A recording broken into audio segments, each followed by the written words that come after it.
a virus or an infection. You're not contagious. Hey, it's Ryan from the Carb Situation. Remember, I'm not a doctor, I'm not a nutritionist, I'm not a trainer. I'm just a human guinea pig who likes to read a lot and willing to experiment. If you go on the journey with me, maybe you'll learn what I learned. Oh yeah, and I curse a lot. Let's do this. Hey guys, it's time to talk about the keto flu. What is it? Why does it happen? What are the symptoms and what to do about it? So if you've been experiencing the keto flu, then you're in the right place. So first of all, what is the keto flu? Well, it's certainly not a virus or an infection. You're not contagious. It has nothing to do with that. It's just a colorful way of talking about it because it feels similar to having the flu for the people who get it. So the reason some people experience keto flu is because of the transition from burning glucose as fuel to burning fats and ketones as fuel. Some people experience it and some people don't. It just depends on your metabolic flexibility. So genetics has a little bit to do with it. And also, depending on how hard your switch is. If your transition from a very high carb diet to a low carb diet is much more dramatic, you'll be much more likely to experience symptoms. So what are the symptoms? Well, the symptoms are a little bit like the regular flu. Most of them have to do with your head and your stomach. You can feel headaches, dizziness, fatigue, brain fog, also like nausea, cramping, constipation, bowel issues. If you experience the keto flu at all, then you may experience one or more of these symptoms to any varying degree. They'll probably also be accompanied by some kind of cravings because your body is used to burning glucose, so it's looking for more. So you're gonna have sugar cravings, things like that. So next, I think it's important to understand why keto flu happens and why some of these symptoms can crop up whenever you switch to a low carb diet. When we remove the carbohydrates from our diet, then our insulin is going to go way down, which is what we want. That's what's going to cause all of these great health benefits and the weight loss to happen. When that happens though, the insulin reduction is going to tell your kidneys to get rid of sodium.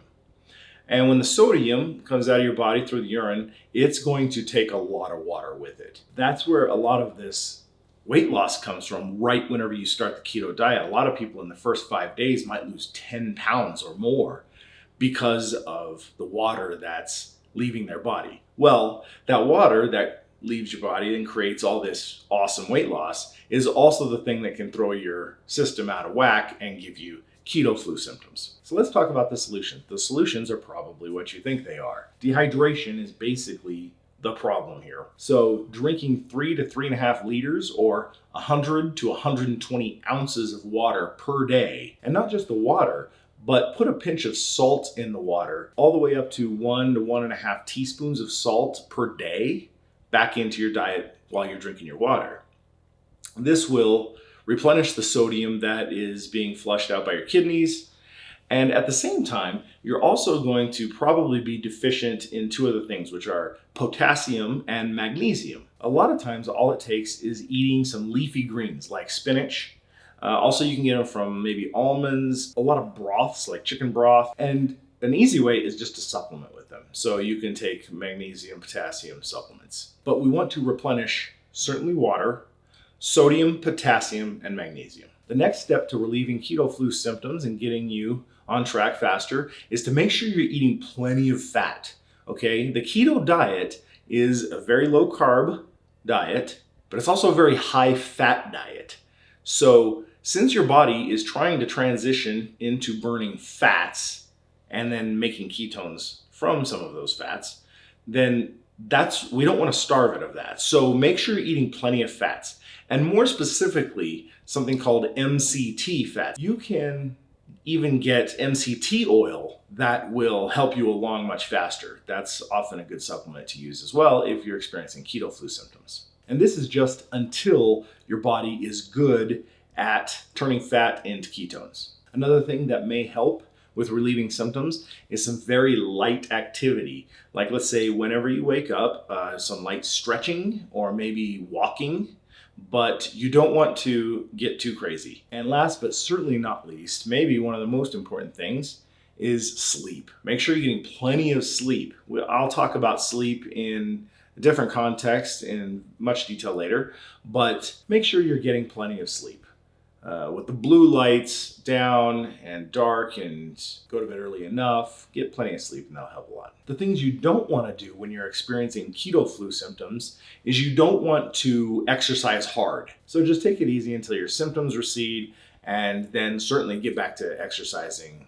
Exercise is fantastic, but while you're experiencing the keto flu, chill out. And the last thing you don't want to do is you don't want to go crazy on the protein. That's not the answer. Excess protein is not the answer because it'll go through your liver, and the excess protein will get turned into sugars and basically prolong the agony. So eat a good amount of protein, but we want to really work on eating a high-fat diet. So that's the keto flu. Let's recap real quick. What the hell is a keto flu? That's your body adapting from burning one fuel source, glucose, to burning another fuel source, which is fats and ketones. When we take those carbohydrates out of our diet to go into a keto diet, our insulin levels are going to drop, and our kidneys are going to get rid of a ton of sodium, and a lot of water is going to go along with it. If you're one of the unlucky ones who experiences this keto flu, you're probably going to have one or more of the following symptoms: headaches, nausea, dizziness, fatigue, cramping, constipation, brain fog, etc. Now, if this happens to you, you're going to want to drink plenty of water and put some salt in your water to try to replenish that sodium. Also, you can supplement with magnesium and potassium. Eat plenty of leafy greens and things that contain these two. Maybe do some light exercises, stretching, walking whenever you get up. Eat plenty of fats, and specifically, even if you want, MCT oil. Get lots and lots of rest, plenty of sleep. Don't overdo it on the protein, and don't go hit the gym like crazy. And it should last a week or less. In some instances, people experience it clear up to a month, but it's not dangerous. It's just uncomfortable, and you'll be back in the game in no time. If you're experiencing the keto flu, then I hope you feel better soon. Stick with it. Everything's going to be just fine. Do the things we just talked about, and you're going to be on the road to a much healthier lifestyle before you know it. So if you have any questions or comments, please leave them below. Make sure you subscribe to my channel on YouTube. And go check out my website. I have lots of free resources there. But until next time, go eat some more fat. Cheers.